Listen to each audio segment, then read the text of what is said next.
کانکور ازموینه هغه چې د ډیرو لپاره د بخت کړکۍ پرانیزي. افغانستان کې هر کال لسګونه زره ځوانان د کانکور ازموینه ورکوي او ډیر شمیر ځوانان د لیسې له دورې دغه ازموینې لپاره تیاری کوي. که څه هم په یو شمیر لویو ښارونو کې د کانکور د چمتووالي ښوونیز مرکزونه موجود دي، خو د لرې پرتو سیمو ځوانان بیا له دې اسانتیاو بې برخې دي. دلته جرمني کې میش یو افغان ځوان د کانکور ازموینې د چمتووالي یو انلاین اپلیکیشن جوړ کړی دی. دغه افغان ځوان چې د سافټویر انجینر دی وایي له خپلو رسمي کارونو وروسته یې څو پرلپسې میاشتې دغه اپلیکیشن جوړولو لپاره هلې ځلې کړي دي.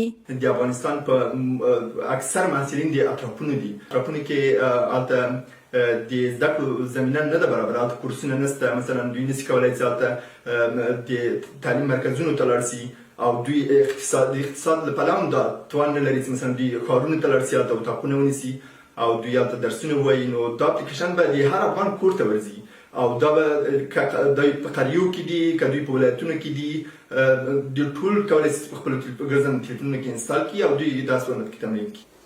ښاغلي منصور جهان تر اوسه په دغه اپلیکیشن کې شاوخوا 3000 سوالونه ځای پر ځای کړي دي او په خبره چې غواړي دغه اندازه څو زره سوالونو ته ورسوي.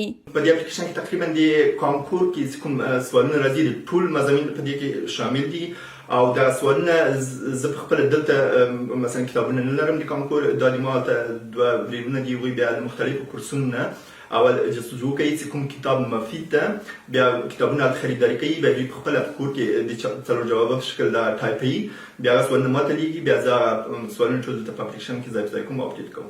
15,000 شاګردان چې 3,000 روپۍ ورکوي. کډوالي که څه هم د افغانانو د ژوند یوه ترخه تراژیدي ګڼل کیږي، خو په همدغه کډوالۍ کې یو شمېر ځوانان بیا د وطن د ډیرو دردونو درمان ګرځي. منصور جهان وایي له کانکور اپلیکیشن سربیره یو شمېر نور کارونه هم په نظر کې دي. د کانکور پرو همدا اپلیکیشن ده چې د 12 صنف فارغان یا 11 صنف شاګردان چې دوی کانکور ته آمادګي نیسي یا غواړي چې په دغه پروسه باندې پوه سي، دا اپلیکیشن ما جوړ کړی ده چې تقریبا د دې کارونه تر اوسه بشپړ نه دي.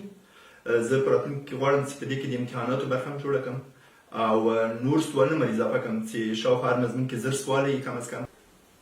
ښه، اوس پوښتنه دا ده چې د دغه اپلیکیشن د استعمال لپاره به په دایمي توګه انټرنیټ ته ضرورت وي.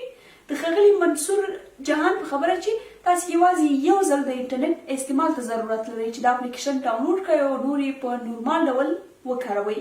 هیلۍ اسد، د امریکا غږ، جرمني.